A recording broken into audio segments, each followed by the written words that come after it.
Hello everyone and once again welcome back to your own channel Maths with Motivation.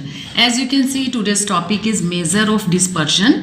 अभी तक हमने major of central tendency किया है ना, और मेजर ऑफ सेंट्रल टेंडेंसी का मतलब क्या था, होल डेटा को जो भी आपने नंबर्स लिए हैं डिस्क्रीट सीरीज में, कॉन्टिन्यूस सीरीज में या अनग्रुप्ड डेटा, होल डेटा को आप एक सिंगल वैल्यू से रिप्रेजेंट कर रहे हैं. वो मीन, मीडियन या मोड, डिफरेंट टाइप्स के मेजर ऑफ सेंट्रल टेंडेंसी हमने स्टडी किए थे. नेक्स्ट आता है what is measure of dispersion.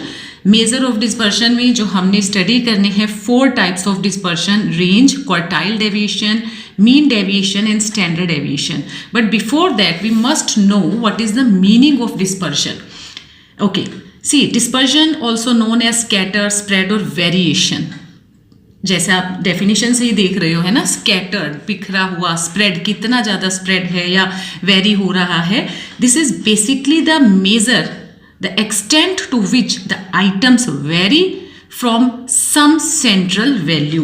यहाँ पर वर्डिंग क्या यूज़ हो रही है पहले उसको समझते हैं.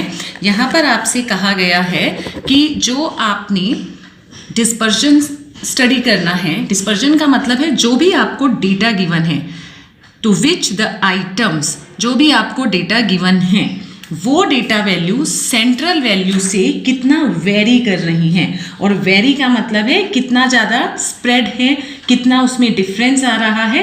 That is known as the dispersion. Okay, this is vary from some central value. चलो एक सिंपल से एग्जांपल से देखते हैं. सपोज मैंने आपको कहा इट इज़ 5, 4 एंड 6. ठीक है, 3 नंबर्स हैं. तो central value, mean, median, mode, हमने ये स्टडी किया. Let's work on mean. तो मीन का मतलब हुआ सिग्मा x अपॉन n. सो 5 प्लस 4 प्लस 6 अपॉन 3 टर्म्स आ देगा. सो इट इज 15/3, यानी कि मीन कितना आ गया है 5. तो हमारी सेंट्रल वैल्यू है 5. अब सेंट्रल वैल्यू से ये जो आइटम्स थी 5, 4 एंड 6, ये x जो आपको डेटा गिवन था वो सेंट्रल वैल्यू से कितना वेरी कर रही हैं, कितना जो वैल्यू आपके पास गिवन थी और जो सेंट्रल वैल्यू आई है डिफरेंस क्या है, किस में कम ज़्यादा है, लाइक दिस. अगर इसका डिफरेंस आप देख रहे हैं सिंगल वैल्यू का, है ना, 5 का 5 से 0 आया है, इसको तो डेविएशन बोला जाता है कि आपने सिंगल वैल्यू का सेंट्रल वैल्यू से जब डिफरेंस चेक किया, that is called as deviation. Say it is d. तो 5, 5, दिस इज 0. 5 और 4 का डेविएशन कितना है 1. 5 और 6 का डेविएशन भी कितना है 1. तो यहाँ -1 एंड 1 ये हम डेविएशन ले लेते हैं. Got it. अब हमें क्या पता लग रहा है कि जो हमारे पास 3 वैल्यू थी वो हमारी एवरेज वैल्यू से कितनी कम या ज़्यादा है, वो मुझे इस डेविएशन से पता लगा. और ओवरऑल कितना इसमें चेंजेस आया है, वो ओवरऑल जो हम चेंज स्टडी करते हैं that is studied in dispersion. कितना ज़्यादा data, original data central value से स्कैटर्ड है, कितना वेरी कर रहा है, that is known as dispersion. Alright. अब देखिए dispersion is basically use for comparison. As you can see कि ओरिजिनल डेटा का मैं चेक कर रही हूँ सेंट्रल वैल्यू से क्या डिफरेंस आ रहा है, लाइक दिस, है ना. अब डिस्पर्शन जब आप स्टडी करेंगे तो वो हम 2 पार्ट्स में ब्रेक कर लेते हैं. एक जैसे अभी मैंने आपको बताया, this is range, then quartile deviation, mean deviation, standard deviation, ये हम स्टडी कर रहे हैं, है ना. दूसरी तरफ आप पढ़ेंगे coefficient of range. Got it? Then coefficient of quartile deviation. This is coefficient of mean deviation and finally this is coefficient of standard deviation. Dispersion में हम ये स्टडी करने जा रहे हैं. Got it? अब भाई दोनों में फ़र्क क्या है, रेंज और coefficient of range में फ़र्क क्या है ना.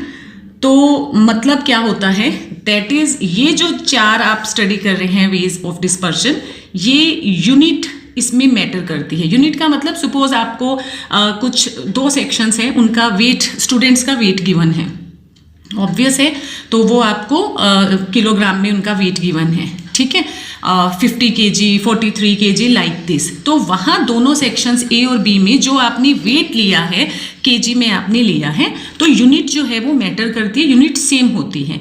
लेकिन अगर यूनिट सेम ना हो, मान लो ऐसा डेटा गिवन है, कुछ लीटर में है, कुछ किलो लीटर में है, कुछ ग्राम में है, कुछ मिलीग्राम में है, कुछ केजी में है, लाइक ऐसा डेटा जहाँ पर हमें गिवन है, तो इसको हम बोलते हैं यूनिट फ्री डेटा, कि इसमें यूनिट जो है वो मैटर नहीं कर रहा।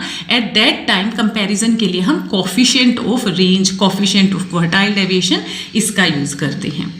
I think it is clear कि आप डिस्पर्शन में यूनिट के साथ जब काम कर रहे हैं, that is the same unit, then we work for these types. और जब आप यूनिट फ्री डेटा पर काम कर रहे हैं कि वो वेरी कर सकती है यूनिट, तब हम उसके कोफिशिएंट्स पर काम करते हैं।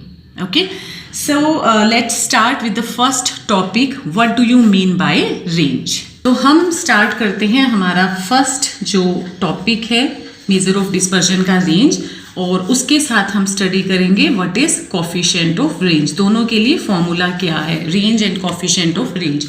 सी, when you are working for range of the given data, you have to take this is L minus S.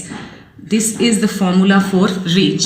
L stands for the largest observation and S stands for the smallest observation. This is for largest observation and this is for smallest observation. Simple formula है।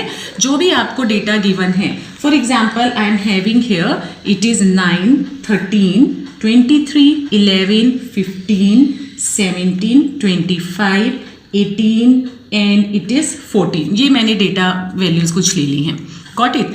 And if you can see what is the largest and the smallest value here, I can see 9 is the smallest value here and 25 is the largest value here. Got it? अब smallest और largest value हमें मिल गई हैं, तो अगर मुझसे range पूछा जा रहा है, that will be equal to largest minus smallest and this is equal to 25 minus 9, so 16 is your answer. Range का क्या मतलब है? रेंज बता रहा है कि जो भी डेटा आपको गिवन है उसमें टोटल कितना वेरिएशन है from smallest to largest, so you have told about this. Then we come to the coefficient of range. Okay, तो कोफिशिएंट ऑफ रेंज के लिए भाई फॉर्मूला होता है this is L minus S upon this is L plus S, यानी कि largest minus smallest upon largest plus smallest का जो आप रेशियो लेते हैं, that is known as coefficient of range. So if I am studying here what is coefficient of range, so you will see it is L minus S upon L plus S, so 25 minus 9 16 and 25 plus 9 this is 30। उसके बाद next हमारे पास जो topic आता है measure of dispersion का, as you have seen that is quartile deviation. This is quartile deviation। And अब जिन students को क्वार्टाइल नहीं पता, मैंने प्रीवियस वीडियो में ही बताया है, मेजर ऑफ सेंट्रल टेंडेंसी में जो लास्ट हमने टॉपिक किया था वो क्वार्टाइल, परसेंटाइल एंड डिसाइल्स था। So you can watch the video what is the meaning of quartile. Now we are going to study what is quartile deviation. तो जब हमें क्वार्टाइल डेविएशन पर काम करना है, it is Q3 minus Q1 divided by 2 and coefficient में Q3 minus Q1 upon Q3 plus Q1. Got it? For example, we are having this data values. Total 7 terms are there. Odd number of terms है, तो Q1 के लिए as we know 1/4 पर काम करते हैं, तो डिवाइड में 4 हो जाएगा, n plus 1 by 4th term, and Q3 के लिए 3/4 हो जाएगा। It's very simple. Q1 that is 7 plus 1 by 4, तो second term which is equal to 4, because हमने असेंडिंग ऑर्डर में अरेंज कर लिया। We have already done the topic of quartile, median and procedure आपको पता ही है। इसी तरह जब आप Q3 पर काम कर रहे हैं तो n की वैल्यू 7 आपने सब्सटीट्यूट किया, so 7 plus 1 by 4 that is 2 into 3 6th term, so what is 6th term here 14, so your quartile deviation will be equal to 14 minus 4 and divided by 2, that is 5 will be your answer. Now we going ahead in the topic of measure of dispersion. Let's take one example. आपको बताते हैं कि measure of dispersion कैसे काम करता है, कैसे compare करता है डेटा को। देखो जैसे मेरे पास ये 3 डेटाज अवेलेबल हैं A, B और C का। If you can see that the sum is 500, it is also 500 and it is also 500, है ना। 4 then 50 and this is 50, 100 तो 500. The sum in all the three cases is 500. अगर मैं काम करती हूँ a बार पर, so it will be sigma x upon number of terms. 5 terms are here, so it is 500 upon 5. Answer is 100. B bar answer is again 100 and C bar answer is again 100. Mean तो सभी cases में 100 आया है, लेकिन अगर मैं dispersion की बात करूं, स्कैटरनेस की बात करूं, डेटा वैल्यूज ए की मीन के साथ, वो स्कैटरनेस 0 है ना। यहाँ पर आप स्कैटरनेस की बात करें बी के साथ अगर मीन का, तो वहाँ पर ठीक है, कम है, लाइक 150 और 100 में 50 का है, 200 100 में 100 का है। अब यहाँ पर ले सकते हैं कि ठीक है, काम करेगा यहाँ पर भी।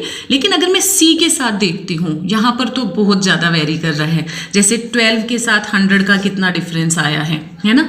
इसी तरह 18 के साथ कितना, वो बहुत ज़्यादा गैप आ रहा है। इसको हम बोलते हैं वेरी हाई डिस्पर्शन, कि डेटा का जो स्कैटर्डनेस आप चेक कर रहे हैं सेंट्रल वैल्यू के साथ, एक जब आप डेटा वैल्यूज पर काम कर रहे थे वहाँ पर वो 0 आया, दूसरे पर काम किया लेस है as compare to the third one, third में वेरी हाई है।